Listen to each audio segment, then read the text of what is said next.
본문의 말씀을 가지고 순종과 기도라고 하는 제목으로 우리 하나님 말씀을 살펴보도록 하겠습니다. 예수님께서 십자가에 죽으셨습니다. 그것을 보면서 많은 사람들은 이렇게 생각하고 말을 했어요. 저가 저렇게 십자가에 죽은 것을 보니 저는 하나님의 아들이 아닌 것이 분명하도다.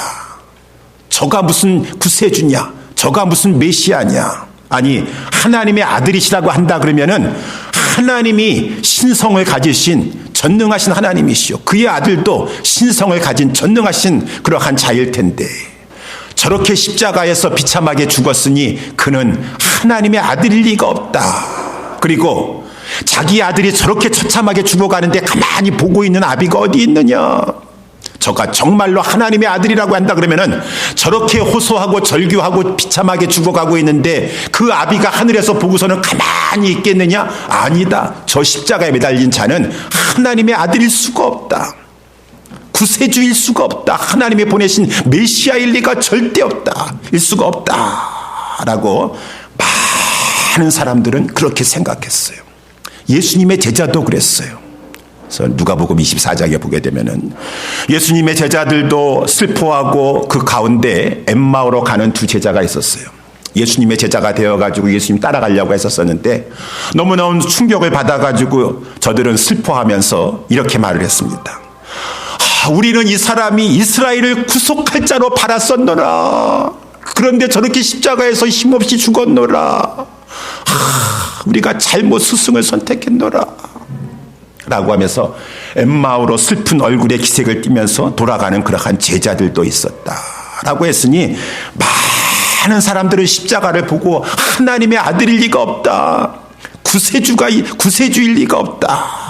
그러면은 저렇게 죽었겠는가? 그러면 하늘에 계신 하나님 아버지께서 그 아들을 저렇게 처참하게 죽도록 내버려 두셨겠는가? 라고 이렇게 다 생각했다라고 하는 것이죠. 여러분들은 어떻게 생각하세요?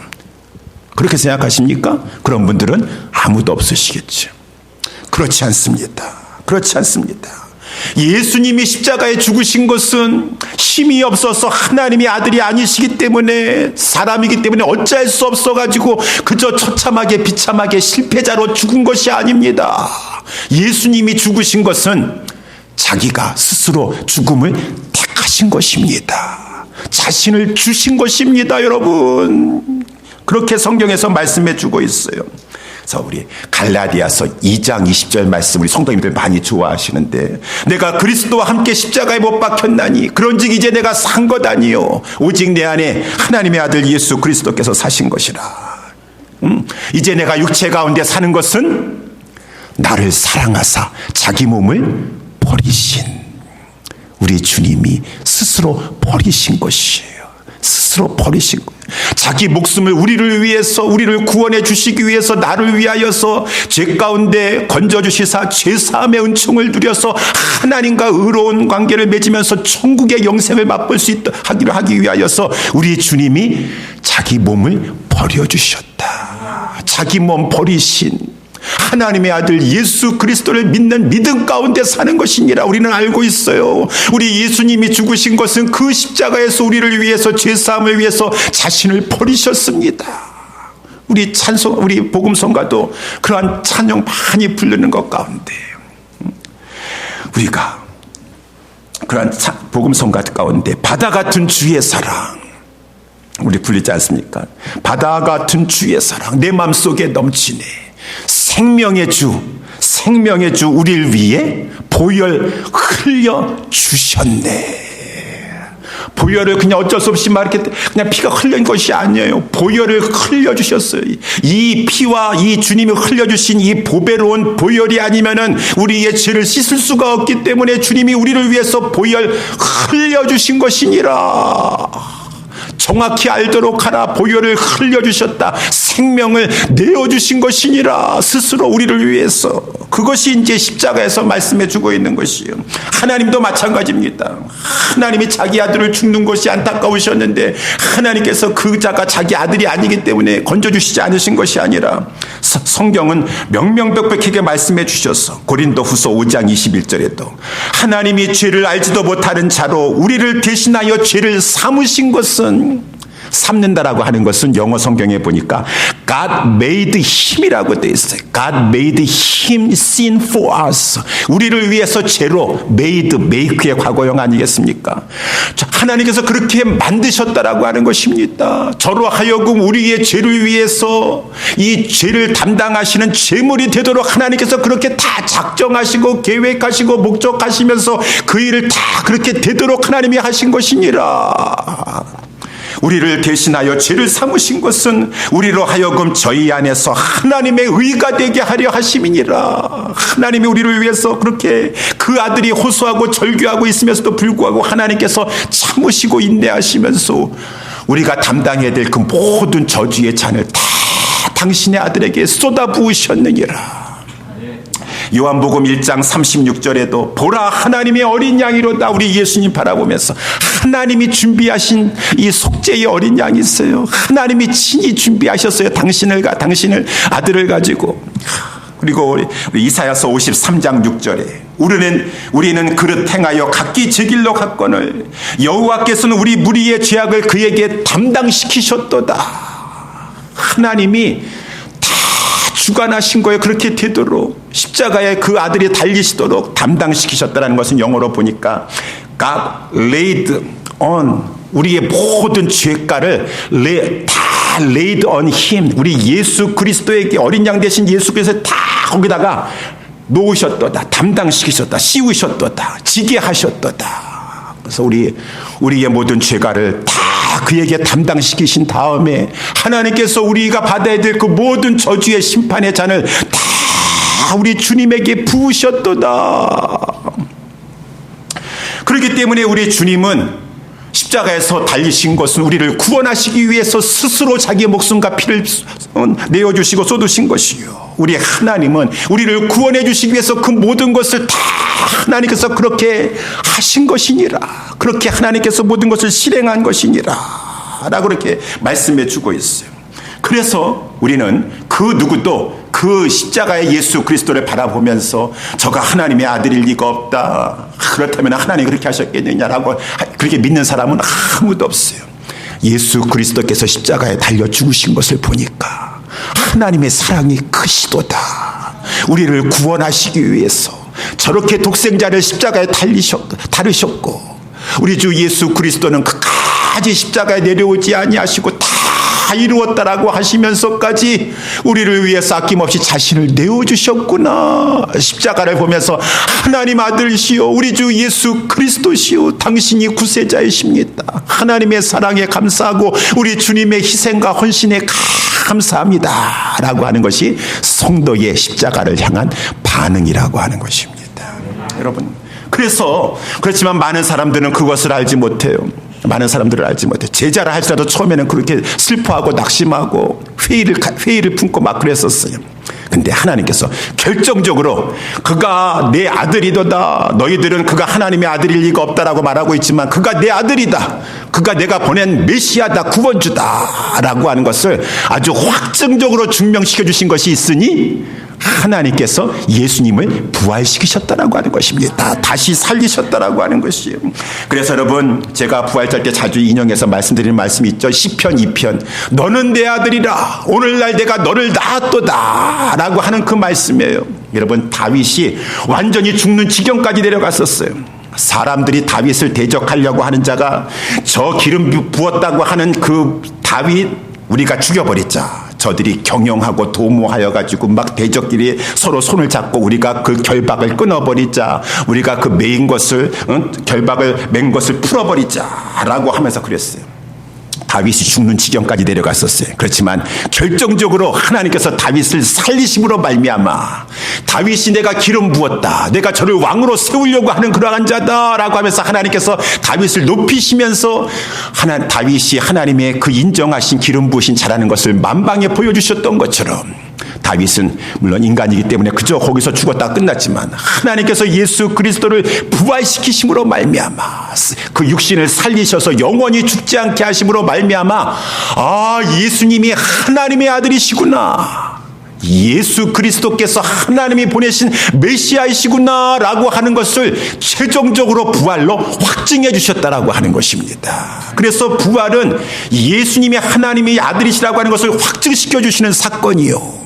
또한 예수님의 부활은 우리의 부활이라고 하기 때문에 우리에게 소망을 주시는 그러한 사건인데, 우리는 그래서 예수님의 부활로 인하여서 하나님의 아들이시다, 살아나셨다라고 하는 것을 확신하게 되는 거 아니겠습니까? 그런 다음에 아까 그 시편 2편 12절에 너는 내 아들이라 오늘날 내가 너를 낳았도다. 그 아들에게 입맞추라. 그렇지 않으면 진노하심으로 너희가 길에서 망하리니 그 진노가 급하심이라. 여호와를 의지하는 자는 다 복이 있도다. 이 말을 신약 성경으로 해석하면은 그 아들, 저는 내 아들이라 오늘날 내가 저를 낳았도다. 이 오늘날 낳았다라고 하는 말은 하나님이 부활시키실 것이라는 거예요. 죽은 자가 살아나는 것 같지만 그 아들을 부활시키실 것이다. 이제는 다 그 아들에게 입맞춰야 된다는 것이요. 그 아들과 좋은 관계를 맺어야 된다는 것이 이 신약 성경에 말하면은 이 죽었다가 우리를 위해서 죽었다가 부활하신 예수 그리스도를 믿어라. 믿어야지 산다 그 말인 것입니다. 그리하면 멸망치 않고 구원의 복을 얻으리로다.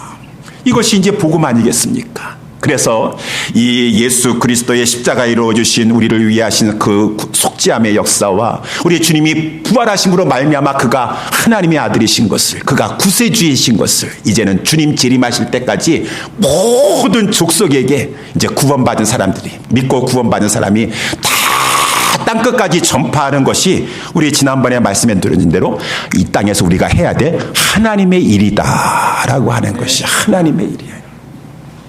그래서 예수님께서 부활 승천하신 다음에 하늘에 올라가지 아니하시고 아직까지도 제자들이 예수님 죽었다고 슬퍼만 하고 있어요. 부활도 제대로 믿지 못하고 있어요. 그래서 40일 동안 저들에게 하나님 나라의 일을 가르쳐 주셨다. 구약 성경서부터 쭉 해가지고 이 모든 율법과 선지자들이 다 내가 나에 대해서 말하는 것인데 특별히 내가 고난받고 죽고 다시 살아나야 될 것을 구약 성경에서 말씀해 주고 있는 것이고, 내가 하나님의 아들로 메시아로 와서 이때 십자가를 지고 속죄함의 역사를 완성하시고 우리 주님께서 부활하심으로 말미암아 이제 누구든지 예수 그리스도를 믿으면은 구원함을 받게 되는데, 이 회개를 얻게 하는 이 복음을 많은 사람, 이 모든 족속에게 다 전파하여 다 저들로 하나님 나라 안에 들어오도록 너희들이 하도록 하라, 증인이 되도록 하라 라고 하는 것이 하나님께서 이 제자들에게 맡겨주신 이 사명, 하나님의 일이라는 것이고, 지난번에 말씀을 살펴본 대로 그래서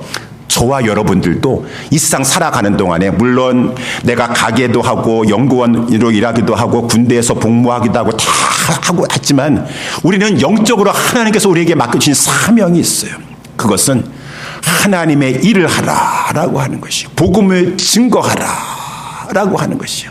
우리가 있는 삶의 자리에서 땅끝까지 나가려고 하는 그러한 열정을 가지고 영원 구원의 추수꾼이 되어서 복음을 증거하라, 증인이 되라라고 하는 것이 사도행전에서 말씀해 주고 있는 것이에요. 그래서 우리는 복음을 알고 있습니다. 하나님의 말씀은 다 예수 그리스도에 대해서 말씀해 주고 있는 것이고, 이 예수를 믿으면 우리를 위해서 십자가에 죽으신 것과 부활하신 이 사건을 믿으면 구원함을 받는다라고 하는 이 복음을 가지고 있어요.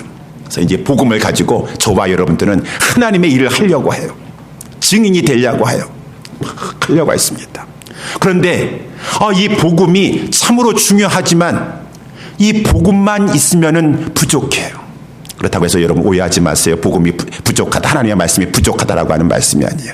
이 복음 위에 예수님께서 주시려고 하시는 것이 있어요. 이것을 가져야지 추수꾼이 되어가지고 복음을 힘있게 전파하면서 추수하는 일을 하면서 하나님 나라 운동을 힘있게, 하나님 나라 일을 힘있게 할 수가 있어요. 그것이 무엇입니까? 성령이에요. 성령. 그래서 예수님께서 40일 동안에 1장 3절에 보니까 40일 동안에 이 말씀을 가지고 모든 구약 성경은 다 예수님에게 적용되는 말씀이요, 결국은 예수님이 십자가에 죽으실 것과 부활하실 것에 대해서 말씀해 주시는 것이었었고, 이제 하나님 나라의 일을 모든 족속에게 전파해야 되는데 우리 예수님께서 이 일을 제대로 잘 감당하기 위해서는 성령의 세례를 받아야 된다. 그래서 4절 말씀에 거기 보니까 사도와 같이 모이사 저희에게 분부하여 가라사대 예루살렘을 떠나지 말고 내게 들은 바 아버지의 약속하신 것을 기다리라. 요한은 물로 세례를 베풀었으나 너희는 몇 날이 못되어 성령으로 세례를 받으리라.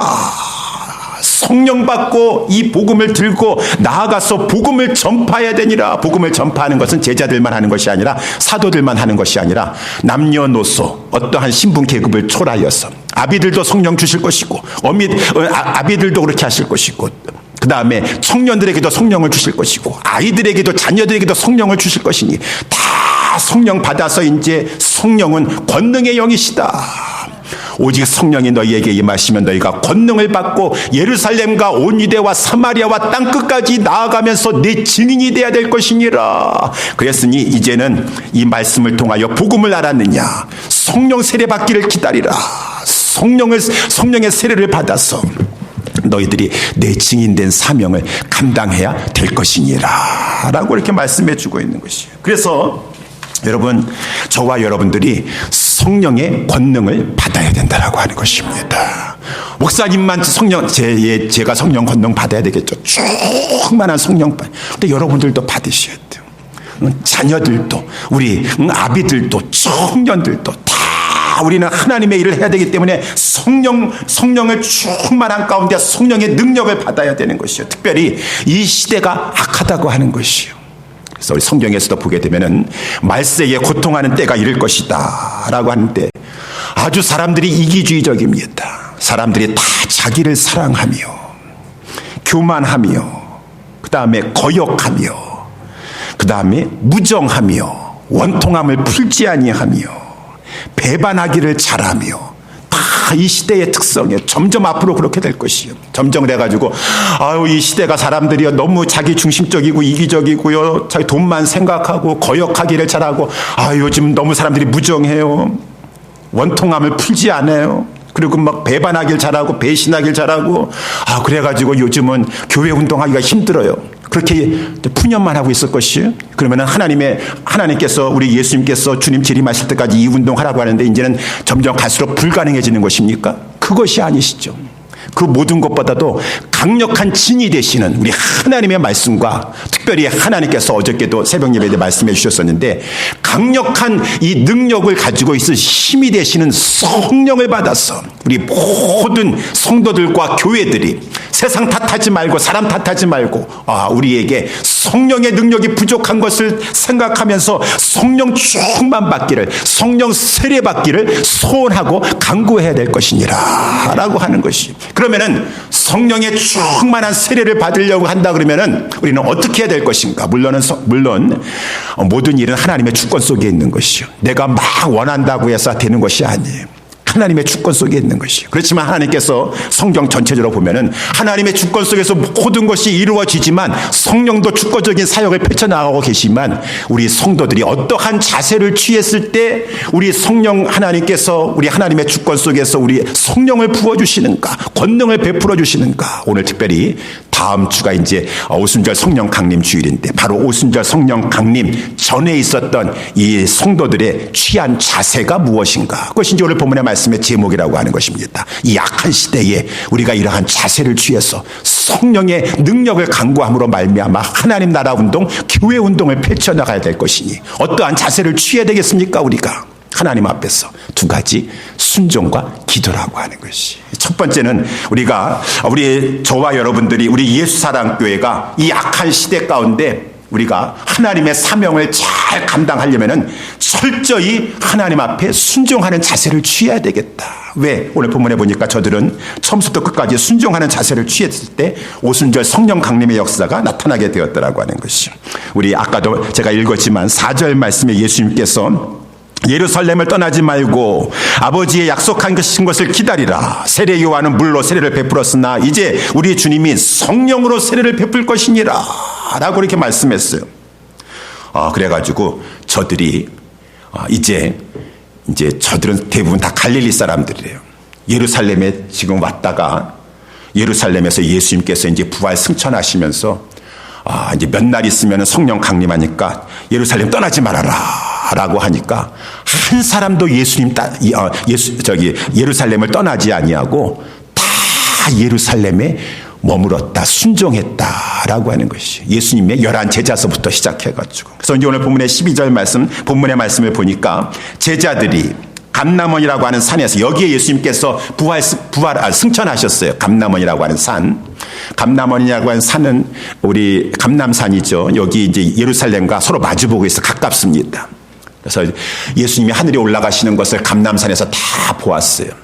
500여 형제에게 보이시고 우리 고린도전서에서 나타나고 있는데, 그런 다음에 우리 예수님께 이 제자들이 다 이제 예수님 말씀하신 대로 예루살렘에 모였다라고 하는 것입니다. 그래서 이제 거기에 참석한 11제자의 이름부터 나오고 있는데 13절에 보니까, 여기에 보니까 베드로, 요한, 야고보, 안드레아, 빌립 쭉 해가지고 11명이 다 출석인원이 나와 있습니다. 11명에 한 명도 빠지지 아니하고, 이 사람들 다 갈릴리 사람들이에요. 지금 멀리 집에서 떠나왔던 사람들입니다. 예수님께서 예루살렘 떠나지 말아라 라고 하니까 한 사람도 자기 집으로 돌아가지 아니하고, 오늘 13절 거기 맨 마지막에 보니까 알페오 아들 유다가 11명의 사람들이 다 한 명도 예외 없이 거기 예루살렘에 있었다, 순종했다라고 하는 것이죠. 그러면서 이제 14절 말씀에도 보니까, 14절 말씀에도 우리 여자들도 예수의 모친 마리아와 또 여자들, 또 여러 가지 여러 명의 여자들이 있었죠. 우리 막달라 마리아 등가 뭐 이렇게 여러 여자들, 예수의 아우들도 더불어 같이 마음을 같이하여 전혀 기도에 힘쓰면서, 우리 NIV 영어 성경에 보니까 they all joined together constantly in prayer 이렇게 나와 있습니다. They all, 그들은 다 같이 예수님의 명령을 받은 사람은 한 명도 떠나지 아니하고 they all, 한 명도 집으로 돌아가는 적 없이, 갈릴리로 돌아가는 작 없이 기도하면서 같이 매일같이 조인했다, 기도회에 참여했다. 이 모인 숫자의 무리가 15절에 보니까 120여 명 되는데, 120여 명 되는데 계속해서 기도회에 모이면서 예루살렘을 떠나지 않았어요. 그러다가 이제 2장 1절에 보니까, 다음 우리 오순절 성령 강림 그때 말씀 아니겠습니까? 오순절 날이 이름에 저희가 다 같이 한 곳에 모였더니, 이 120여 명의 사람들이 예수님을 떠나지 아니하고 한 명도 예외 없이 계속해서 모여서 예루살렘을 떠나지 아니하였다라고 하는 것은 저들은 예수님의 분부대로 순종했다라고 하는 것이, 순종했다. 여러분, 다 한 곳에 모였다. 다 한 곳에 모였다. 다 거기 있었다. 다라는 말이 중요한 것이죠. 다 거기 있었다. 그래가지고 저들이 다 같이 모여서 예루살렘을 떠나지 않았어요. 여러분, 그것이 쉬운 게 거기겠습니까? 쉽지 않아요. 쉽지 않습니다. 다 개인적인 사생활이 그때나 이때나 다 있어요. 또 여러 가지 중요한 일들도 있을 것입니다. 해야 될 일도 있으실 것이에요. 그렇지만 한 명도 예외 없이 120명의 사람들이 오순절 성령 강림 때까지 다 예수님 말씀하신 대로 예루살렘에 있었다라고 하는 것이죠. 그 다음에 말씀은 오늘 본문에 이제 16절부터 말씀해 보니까, 이제 그 가운데서 우리 저들이 120여 명의 사람들이 막 이제 기도하면서 예루살렘을 떠나지 않고 있다가, 이 베드로가 성령의 이제 이 인도하신 가운데 이제 말을 하게 되었어요. 말을 하게 되었습니다. 근데 베드로가 무슨 말을 했느냐? 베드로가 아무래도 이제 예수님의 수제자고 하니까 거기에 리더격 아니겠습니까? 그런데 베드로가 기도하다가 이 하나님의 말씀이 생각났어요. 하나님의 말씀이 생각났습니다.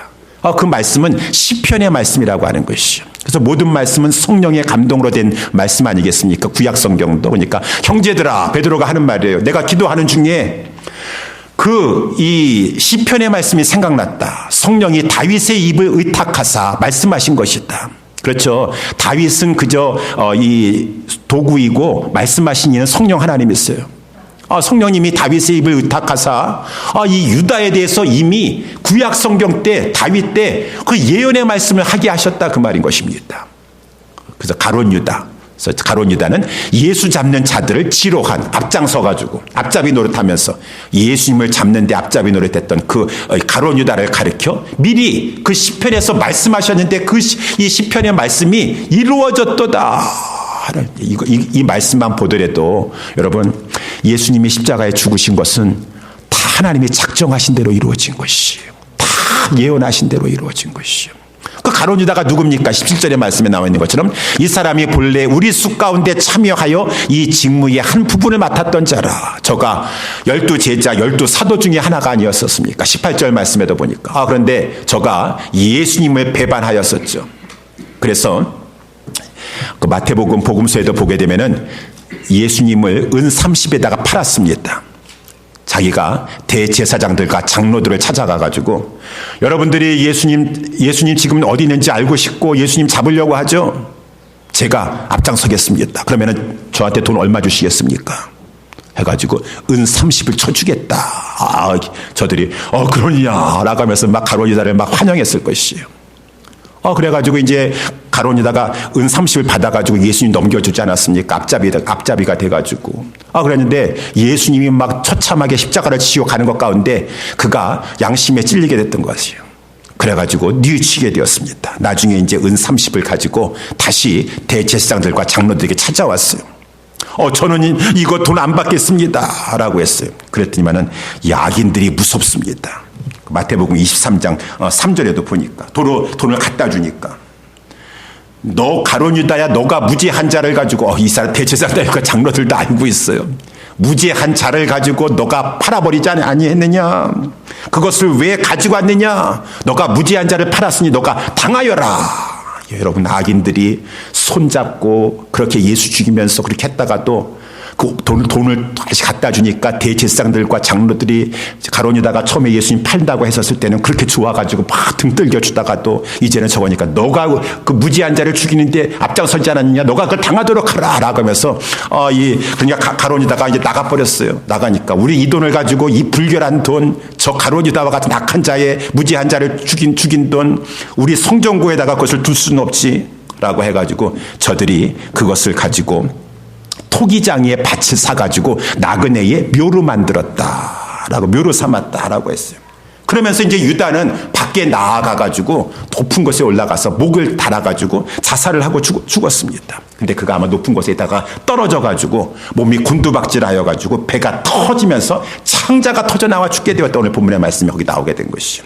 근데 그 밭이 그 나그네의 묘로 삼고자 그 우연이겠습니까? 대제사장과 장로들이 이 토기장의 밭을 사가지고 공동묘지로 만들려고, 나그네를 위한 공동묘지로 만들려고 산 땅에 이 가룟 유다가 가가지고 창자가 터지면서 피가 된 것이. 그래서 처음에는 예수님의 피값으로 사신 피밭이기도 되지만 가룟 유다가 거기서 이렇게 피를 흘려서 죽게 되었어요. 그래서 피밭이다. 아람어로는 그것을 가지고 아겔다마 피밭이라고 하고 있습니다. 이제 이 사도 베드로가 이렇게 120명의 문도들과 함께 막 기도를 하고 있는데 이 말씀이 생각난 것이요. 가룟 유다가 저렇게 배반까지 하고 한 것도 하나님이 다 내다보시고 예언하신 것이구나. 그러면서 이제 시편 109편 8절 말씀에 시편 169편 25절 말씀이 생각났어요. 그의 거처로 황폐케 하시며 거기 거하는 자가 없게 하소서. 이것은 물론 다윗이 한 얘기예요. 다윗이 그 대적들이 하도 악하게 구니까 저의 거처로 황폐하게 하소서, 거기 거하는 자가 없게 하소서라고 했는데, 정말 그 가룟 유다가 그 은 30 반납해가지고 산 그 공동묘지 그 땅은 거기 땅에 거하는 자가 누가 있겠습니까? 공동묘지인데 나그네들 시신들 거기다가 그냥 안치하는 것인데 말씀대로 이루어지게 된 것이고, 또 그러면서 시편 109편 8절 말씀, 다윗이 원수들이 하도 막 그 다윗을 공격하고 하니까 저들은 다 하나님의 원수들이에요. 다윗이 막 저들을 놓고 하나님 앞에 기도하는데, 하나님, 저 악인들의 연수를 단촉하게 하여 주시옵소서. 제명에 살지 못하고 죽게 만들어 달라고 하는 것이요. 그 연수를 단촉하게 하시며 그 직분을 취하여 타인이 취하게 하소서. 라고 시편 109편 8절에 기록이 되어 있어요. 이 말씀이 이 베드로가 기도하는데 그 말씀이 생각이 나는 것이요. 베드로가 구약성경 다 외우고 있는 것인가? 어떻게 그 말씀이 생각나게? 성령은 지혜와 계시의 영이시다. 에베소서의 말씀에 성령님이 말씀을 생각나게 하시면서 지혜 가운데 특별히 계시의 영이시니까 하나님의 말씀이 생각나게 해주실 것이죠. 생각나게 해주신 거예요. 그래가지고 이제 이 베드로가 이 말씀이 생각나지 않았습니까? 20절 말씀을 이렇게 우리 같이 보도록 하면은 시편에 기록되었을 때 그의 거처로 황폐케 하시며 거기 거하는 자가 없게 하소서 하였는데 그것이 이루어지게 되었어요. 또 우리 시편 109편 8절에 보니까 그 직분을 타인이 취하게 하소서 다윗이 말한 것이 예언이 되어가지고 베드로가 이 말씀을 생각하는 것 가운데 유다는 그렇게 예언된 대로 죽었는데 성경에 보니까 그 직분을 타인이 취하게 하소서라고 했는데 이 성령님께서 지금 나에게 말씀해 주시는구나. 우리가 빨리 그 가룟 유다의 사도의 직분을 저가 죽었으니까 다른 사람이 좀 취할 수 있도록 이 사도를 세워야 되겠구나. 사도를 세워야 되겠구나라고 하는 걸 생각나게 되었어요. 그래서 베드로가 그 성령 하나님께 순종했다라고 하는 것입니다. 이 베드로가 순종했어요. 우리들도 물론 분별을 잘 해야 되겠지만 이것이 성령이 주시는 것인가, 악령이 유혹하는 것인가, 내가 혼자 감정적으로 빠지는 것인가, 내가 분별해야 되겠지만 성령님이 기도하다가 우리에게 생각나게 해주시는 것이 있어요. 하나님의 특별히 말씀 같은 거, 특별히 저와 같은 경우에는, 주의 종 같은 경우에는 하나님, 우리 예수사랑교회 성도들에게 하나님이 우리 교회에게 하시고자 하시는 말씀이 무엇입니까? 라고 하다가 주님이 생각나게 해주신 거라든가 어떠한 일을 통해서 말씀을 보는 것 가운데 깨닫게 해주시는 것을 이제 하면서 이 말씀을 우리 성도들에게 전하라고 하시는 말씀이구나 라고 하는데, 때로는 이 말씀을 전하라고? 이 말씀은 지금 상황에서는 아닌 것 같은데 라고 하면서 성령님께 순종 안 할 때가 있어요. 근데 베드로는 순종했다라고 하는 것이죠. 베드로도 주님, 이 말씀이 생각이 났는데 갑자기 시편 109편 8절 말씀이 생각이 났는데 지금은 우리가 주님이 성령 기다리라고 했는데 사람 뽑아가지고 사도 세우는 때는 아니지 않습니까? 지금은 때가 아닌데요. 지금 다들 성령 세례 받기를 기다리고 있는데 괜히 내가 가가지고 우리 지금 사도 지금 복을 선고해야 됩니다라고 말하면은 사람들이 그걸 잘 받아들일까요? 라고 하면서 성령님이 말씀해 주시는 것을 무시할 수 있어요. 그것을 성령을 소멸케 한다라고 하는 것이죠. 하나님 말씀 순종 안 할 수도 있어요. 근데 베드로가 지금 기도하는 것 가운데 분명히 하나님께서 이 말씀을 생각나게 해주셨어요. 지금 우리가 빨리 사도를 세우라고 하시는 말씀이구나 라고 해서 이제 22절 말씀에 보니까 베드로가 이제 일어났다라고 하는 것이죠. 그래서 여러분, 우리 지금 제가 기도하는 것 가운데 하나님께서 성령을 통하여서 하나님 말씀으로 생각하게 해주시고, 이것은 분명 우리에게 지금 12명의 사도가 있었는데 한 명이 가룟 유다가 죽었는데 한 명을 보고를 해가지고 12명을 세우라고 하는 말씀입니다 라고 하면서 12사도 중에 한 명을 세워야 되겠습니다 라고 하는 것을 제안했다라고 하는 것이죠. 그 제안하는데 사도 베드로가 그 한 명의 사도가 될 자의 자격을 말해주는 것이 22절에 항상 우리와 함께 다니던 사람 중에 하나를 세워 우리로 더불어 예수의 부활하심을 증거할 사람이 되게 하여야 하리라 라고 하는 것이, 그렇죠? 예수님이 부활하셨음을, 그가 메시아이셨음을, 하나님의 아들이셨음을 증거해야 되려고 한다 그러면은 예수님 살아계셨을 때와 예수님의 십자가에 죽으셨을 때와 무엇보다도 부활을 목도했었어야 될 것이에요. 우리 예수님의 제자들 중에는 12사도뿐만 아니라 많은 사람들이 또한 같이 했었어요. 그래서 그 사람들 중에 처음서부터 항상 동역하면서 같이 이렇게 예수님 가르침을 받고 부활을 목격한 사람 중에 우리 이렇게 이제 한 명을 뽑아가지고 12사도 중에 한 명을 세워야 되겠습니다 라고 하는 것이죠. 그랬을 때 또한 이 공동체의 사람들이 베드로의 말에 순종했다라고 하는 것이죠. 그렇습니까? 그 중에 어떤 사람이 지금 베드로요, 왜 지금 우리 주님께서 성령 세례 받기를 기다리라 라고 이렇게 말씀하셨는데 거기에만 초점을 하는 것이지 왜 또 여기서 지금 갑자기 또 왜 한 명의 사람을 세운다고 합니까? 지금 아직 시기가 이르니 나중에 성령 세례 임하고 나서 그때 가서 천천히 합시다. 하여튼 자기 의견 내는 사람이 하나도 없었어요.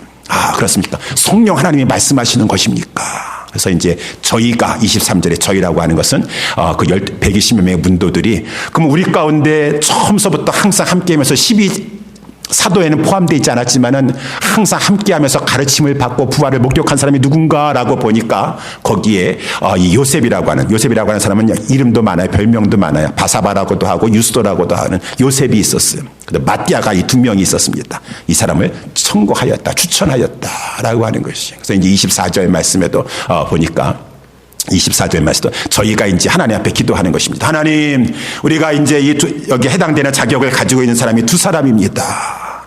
이것 우리는 알지 못하오나 하나님 우리가 제비를 뽑아서 선택하고자 하오니 무사람의 마음을 아시는 주여 이 두 사람 중에 누가 우리에게 택하신 바 되어 봉사와 및 사도의 직무를 대신할 자를인지 보여주시옵소서. 저 가룟 유다는 이를 그 하나님이 주신 사도의 직분을 버려버리고 제 곳으로 갔나이다 라고 하면서 기도하면서 항상 그래도 중요한 일, 투표라든가 선거를 앞두고 기도하죠. 제비를 뽑았으니 하나님이 마띠아를 선택하셨다. 그래가지고 저가 이제 11명의 사도 가운데 나머지 부족한 한 명으로 이제 가입되게 되었다. 12사도 중에 하나가 되었다. 라고 하는 것이 오늘 본문의 말씀 내용이라는 것입니다. 처음부터 끝까지 베드로도 그렇고 모든 성도들도 그렇고 하나님의 인도하신 가운데 적극 순종했다라고 하는 것이죠. 그리고 여러분 쭉 말씀을 들어보셨고 읽어보셨죠? 예루살렘을 떠나지 말아라 라고 하니까 그 누구도 다 바쁘죠. 그때나 이때나 마찬가지입니다. 다 개인적인 일이 있죠. 저 지금 갈릴리에 온 지가 열흘이 지나고요. 지금 사전 약속이 있는데요. 거기에 좀 내가 가가지고 여자들도 애를 봐야 되는데 우리 집 지금 가사가 해야 될 일이 있는데요. 뭐 사전 약속한 것이 있는데요. 다 사생활이 있었을 것이에요. 그렇다 할지라도 우리 예수님이 예루살렘을 떠나지 말아라 라고 하는 말씀을 듣고 다 같이 모여서 한 명도 예외 없이 다 거기 있었다. 다 함께 있었다라고 하는 것은 철저히 순종했다라고 하는 것입니다. 그래서 저와 여러분들이 그러했을 때 오순절 성령 강림의 역사가 일어났던 것처럼 우리 모두가 하나님의 말씀 앞에 주님의 분부하신 것 앞에 순종을 할 때 하나님이 기뻐하셔서 그 사람의 또 그 교회 위에 하나님께서 성령의 세례를 베풀어 주신다라고 하는 것입니다. 순종이 중요하다라는 것이요. 하나님의 말씀 앞에 순종하고 하나님의 권위에 순종하고 아까 베드로가 그 말씀 받았다라고 전하니까 그 말씀 앞에서도 순종하였어. 우리 히브리서 13장 17절에도 보니까 너희를 인도하는 자들에게 순종하고 복종하라. 저희는 너희 영혼을 위하여 결산하는 자와 같이 회개하인 자와 같이 하느니라. 저희로 하여금 즐거움으로 이것을 하게 하고 근심으로 하게 하지 말라. 그렇지 않으면 너희에게 유익이 없느니라. 하나님 말씀이면은 하나님의 말씀을 깨닫고 증거하는 것이라고 한다 그러면은 모든 교회 성도들이 120몇 명의 성도들이라 할지라도 하나님이 이렇게 하시라고 하시는구나. 하나님의 말씀에 이런 방향으로 가라고 하시는구나 라고 하면은 다 순종하였어. 여러분 이렇게 모이고 함께하고 순종한다라고 하는 것은 희생이 있는 것이에요.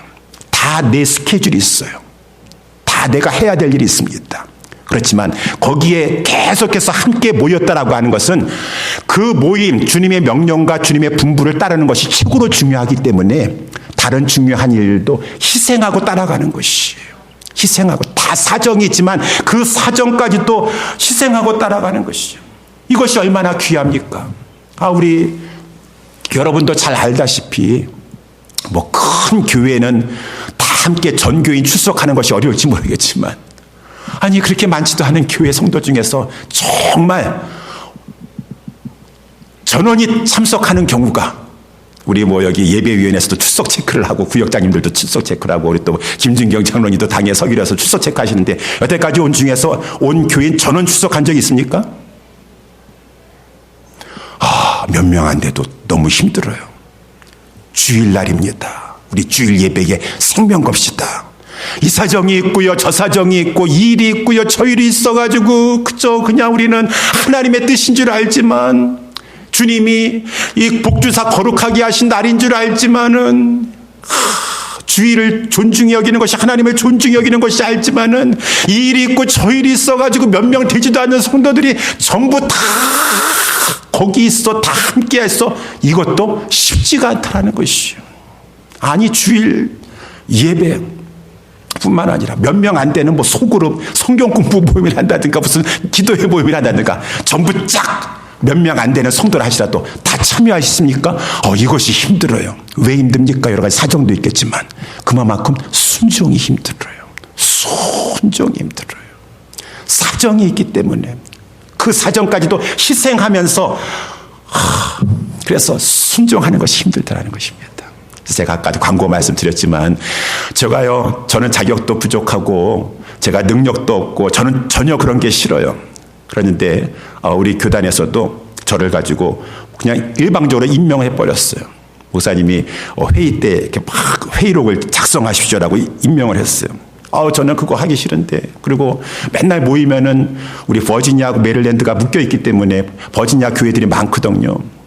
다 맨날 버지니아에서 모이면은 특히 임원이 되면 자주 모여야 되기 때문에 버지니아과 가려면은 시간 한 번 갔다 오면은 시간도 많이 소비되고 요즘 막 기름값도 올라가지고 기름값도 많이 들어가고 여러 가지로 피곤하고 해야 될 건 많고 저는 싫은데 라고 하지만 목사님도 그러시면 되겠어요? 제가 신앙 양심상 나는 성도님들에게 맨날 순종하라고 하면서 나는 또 순종 안 할 수가 있나. 그래, 순종해줘야지. 순종해야지. 그래야지 또 그 노예도 살 수 있는 것이고. 순종해야지. 순종해야지. 버지니아까지 또 가서 할 거 빨리빨리 다 해놓고 버지니아까지 갔다 와야지. 그래야지 노예도 또 원활하게 되는 것이고. 여러분들도 다 그런 마음을 가지고 있죠? 그런 것이요. 희생할 거 희생하고 피곤하기도 하고 시간도 들여야 되고 그런데 더더군다나 하나님 앞에 예배하고 주님 앞에 귀한 사명을 감당하는 데 있어서 우리 다 희생하는 것이요. 그래서 내 자신한테 하나님 보고 내 자신의 스케줄에 맞춰달라고 하는 것이 아니라 하나님의 일에 먼저 그의 나라와 그 일을 위해서 내 스케줄을 조절하면서 따라가면서 하나님 제가 부족하지만 하나님의 일에 순종하니까 먼저 그의 나라와 그 일을 구하는 자에게 그 모든 것을 더하여 주신다고 하였으니 우리 가정과 우리 자녀들도 하나님의 손에서 하나님 보살펴 주시옵소서. 믿음으로 순종하며 가는 것이에요. 저와 여러분들이 하나님의 뜻 앞이요.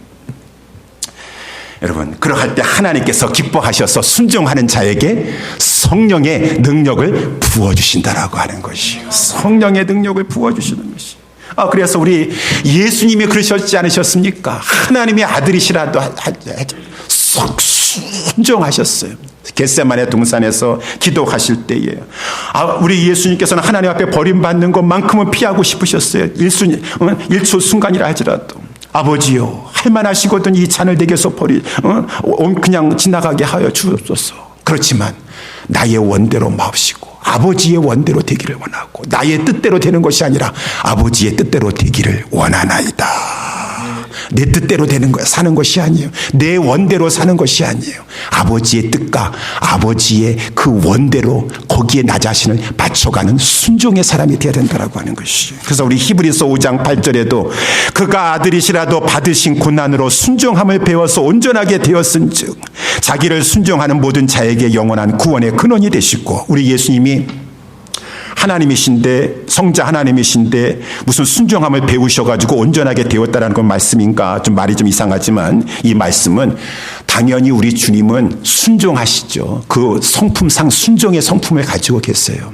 근데 여러분들도 다 저와 여러분들도 순종한다고 생각하죠. 근데 그 순종은 드러나야 돼. 행동으로. 그러니까 저 사람은 순종하는 사람이구나라는 것이 행동으로 실천으로 보여진다라고 하는 것입니다. 그래서 이 말씀은 예수님께서 고난으로 순종함을 배우셔서 온전하게 되셨다라고 하는 것은 예수님은 원래 순종하시는 분이세요. 영원 전서부터 성부 하나님께 순종하시는 분이셨지만 그 정말로 십자가를 앞에 두고 나서도 그 안에 있던 순종의 성품이 그 실천 행위를 통하여 십자가를 지시려고 하시는 행위를 통하여서 그것이 드러나게 되었다라는 것을 배워서 온전하게 되었다라고 하는 것입니다. 예수님의 그 순종함이 드러나게 되어서 자기를 순종하는 모든 자들에게 영원한 이 구원의 근원 본이 되신다라고 하는 것이요. 본이 돼 자기를 순종하는 자들에게 예수님처럼 순종하라. 예수님처럼 순종하되 십자가에서까지 끝까지 순종하신 것처럼. 그래서 저와 우리 모두는 정말 하나님의 백성이라면은 하나님의 뜻 앞에는 순종하는 자들이 되어야 되는 것입니다. 그래서 성경에서는 우리가 순종하는 자야 된다고 뭐라고 말씀하시냐면 성도들을 신부라고 말씀해주고 있어요. 지난 주일날도 말씀을 살펴봤지만 피차 복종하는데 특별히 아내는 머리 되는 자기 남편에게 복종하라. 복종하고 순종하라. 순종할 처지이기 때문에 교회 우리 성도들을 예수님의 신부요 아내라라고 말씀해주고 있고 우리 주님이 왕이시고 우리는 왕 앞에 복종하고 순종해야 될 하나님의 백성들이다 라고 말씀해주고 있고 우리는 하나님의 종들이다 라고 이렇게 말씀해 주고 있고, 특별히 로마서 12장 1절에 그러므로 내가 하나님의 모든 자비하심으로 너희를 권하노니 너희는 하나님의 기뻐하시는 것으로 하기 위해서 산 제물이 되어도록 하라. 너희 몸을 하나님 앞에 산 제물로, 제물은 순종이에요. 제물이 막 순종한 죽지 않겠습니다 막 하는 게 어디 있습니까? 하나님의 백성에게는 백성이라고도 하고 신부라고도 하고 종이라고도 하고 제물이라고도 산 제물이라고 하는 모든 것은 다 그 하나님의 백성의 속성은 하나님의 뜻 앞에는 순종하는 자들이구나 라고 하는 것이죠. 그래서 이 사도행전 5장 32절에 우리는 이 일의 증인이요 하나님이 자기를 순종하는 자들에게 주신 성령도 그러하니라. 순종하는 자들에게 성령을 주시는구나. 순종하는 당신의 백성들에게, 교회들에게 하나님께서 성령의 능력을, 성령의 세례를 베풀어 주시는구나. 오늘 본문에서도 그렇구나. 순종을 잘하는 저와 우리 모두가 될 수 있게 되기를 주님의 이름으로 축원합니다. 지난번에 잠깐 제가 예화로 말씀드렸지만은 아래의 토리 복사가 그러기 때문에 왜 하나님께서 이렇게 무디 초등학교밖에 못 나온 그 사람을 강력하게 성령의 세례를 베풀어 주셔서 권능을 주셔서 사용하셨는가? 무디를 가장 가까이 봐서 그 연구하였던 아래의 토저 박사가, 목사님이 무디는 기도의 사람이었습니다. 성경의 사람이었습니다. 정직한 사람이었습니다. 물질 문제에 깨끗한 사람이었습니다. 그는 영혼에 대한 열정이 있는 사람이었습니다. 다 좋은 덕목이지만 가장 첫 번째는 무디는 절대 순종의 사람이었습니다. 하나님께서, 제가 가까이서 무디를 봤었을 때 왜 하나님께서 그렇게 배우지 못한 우리 무디라 할지라도 그를 크게 사용하시길 기뻐하셨는가? 첫 번째는 그는 순종의 사람이었습니다. 순종의 사람에게 하나님께서 성령의 세례를 베풀어 주시는 것이죠. 저와 여러분들이 곰곰이 생각하면서 나는 하나님 앞에 순종형인가? 내 생활을 통하여서 순종형인가? 우리 빨리 하나님 앞에 고치셔서 구약 성경에서도 순종하는 자에게, 그 자녀에게 들어가도 복을 받고 나가도 복을 받게 해주신다고 우리 신명기에 말씀해 주고 있지 않습니까? 순종하지 않는 자에게 들어가도 나가도 저주가 임할 것이니라. 순종이 그렇게 중요한 것이에요. 우리 모두는 하나님 앞에 순종함으로 성령의 세례를 충만히 받게 되기를 주님의 이름으로 축원합니다. 두 번째, 오늘 본문의 말씀에 이 성령 세례를 앞두고 저들은 어떠한 자세를 취하였던가? 오늘 본문의 말씀, 기도했다라고 하는 것이죠. 기도했다. 오늘 본문의 14절 말씀, 한 절 말씀만 보면은 여자들과 예수의 모친 11 제자들과 함께 마리아와 예수의 아우들로 더불어 마음을 같이하여 전혀 기도에 힘쓰니라. 전혀 기도에 힘썼다. 이렇게 나와 있는데, 저들이 기도한 것을 두 가지로 이렇게 말하면은, 첫 번째는 합심 전체 기도라고 하는 것입니다. 그래서 더불어 함께 했다라는 것이, 함께 기도했다. 마음을 같이 하여. 그러니까 합심하였어. 여러분, 우리가 기도 생활 여러분 다 하고 계시죠? 그래서 개인적으로 기도합니다. 아까도 우리 집사님께서 기도하실 때에 우리 가정에서 이렇게 성도님들이 기도하시면서 건강의 문제, 우리 사업의 문제, 부모님들에 대한 공경하는 문제에 기도하실 터인데 그 기도에 응답해 주시옵소서. 우리 집사님께서 이렇게 간구하셨어요. 그래, 우리는 개인적으로 기도하고 또 이렇게 가정적으로 이렇게 기도합니다. 그것과 아울러 하나님께서는 특별히 그 개인적인 기도나 이렇게 기도하는 것과 아울러 성도들이 함께 모여서 단체로 합심하여 기도하는 것을 그렇게 기뻐하신다라는 것이, 개인 기도도 기뻐하시면서 그거를 잊지 마세요. 성경의 사도행전에 성령 역사가 일어났었을 때는 항상 그랬었어요. 오늘 본문의 말씀도 120여 명의 성도들이 더불어서 마음을 같이하여 전혀 기도에 힘썼을 때 오순절 성령 세례가 임하게 되었었고, 성령 강림이 있었었고, 또 4장에도 보게 되면은 제자들이 일심으로 하나님 앞에 대주제여 저들의 위험을 하감하옵시고, 동료들이 베드로와 요한과 함께 전부 모여가지고 합심하여서 기도하였을 때 빌기를 다음에 모인 곳이 진동하더니 무리가 다 성령에 충만하게 되었더라. 기사와 표적이 나타나며 성령의 능력의 세례가 임하였었을 때는 모인 무리들이 다 합심하여서 빌기를 다하였을 때 하나님께서 전체 기도를 이렇게 기뻐하시는구나. 또 12장 5절에도 보게 되면 보니까 베드로가 또 옥에 갇혔어요. 그런데 교회는 그를 위하여 교회는 간절히 빌더라. 하나님께 빌더라. 그랬을 때 저들의 기도를 통하여서 하나님께서 천사를 베드로에게 보내셔가지고 감옥에서 구출시켜 주셨어요. 그래서 이제 베드로가 막 나와가지고 그 마가의 다락방인가요? 거기 가가지고 막 기도하고 있는 그 동료에게 가니까 거기에 여러 사람이 모여서 기도하고 있었더라. 교회가 간절히 모여서 전체에 합심하여서 기도할 때 하나님께서 기적과 같은 성령의 능력의 역사를 막 펼쳐주시는구나. 마태복음 18장 19절에도 우리 예수님께서 두세 사람이 그래서 주님의 이름으로 모여가지고 간절히 합심하여서 기도할 때 특별히 주님께서 그들과 함께 해주시면서 능력을 주시면서 하나님의 역사를 펼쳐나가신다라고 했으니 우리는 저와 여러분들이 개인 기도도 하시고 이렇게 가정에서도 기도하시지만 특별히 이 모여서 함께 기도하는 일을 소홀히 하지 마세요. 소홀히 하지 마세요. 그래서 우리 교회에서는 이렇게 수요일 날이라든가 우리 특별히 기도하고 또 이렇게 토요일 날, 새벽에서는 토요일 날이라도 이렇게 나왔었어. 지난번에는 가족이 나오시니까, 자녀들까지 나오니까 기도 제목을 내서 합심하여서 기도하는 거. 집에서 기도하시니까 개인적으로도 기도하시고. 교회 문제를 놓고 기도해서 어떤 성도님들이 그렇게 어떤 성도님께서 말씀하시더라고요. 저는 개인 기도만 하고 살았었는데 이렇게 수요 예배도 나오고 보니까 이렇게 교회를 위해서 또 선교를 위해서 나라를 위해서 기도하는군요. 기도의 폭이 이렇게 넓어진 것 같습니다.라고 이렇게 말했어요. 그래요. 전체 합심 기도하는 것이 중요하다는 것이. 그러면서 이제 오늘 본문에 보니까 마음을 같이 하여서 더불어서 기도하였을 뿐만 아니라 전혀 기도에 힘썼다. 전혀라고 하는 것은 전념했다. 몰두했다. 아주 헌신했다라고 하는 것이죠. 여러분 기도가 쉬운 게 아닙니다. 쉬운 것 같지만 쉬운 게 아니에요. 특별히 마귀가 방해한다라고 하는 것이 이것을 항상 여러분 생각하셔야 돼요. 마귀가 특별히 기도하는 것, 성도들이 모여서 합심하여 기도하는 것 싫어해요. 그래서 기도의 자리, 예배의 자리 나가려고 그러면은 갑자기 무슨 일이 발생하게 한다든가 막 그러는 것이죠. 갑자기 목사님, 제가 이번에는 꼭 그런 모임에 나가려고 했었는데 갑자기 뭐가 발생하고 그랬군요.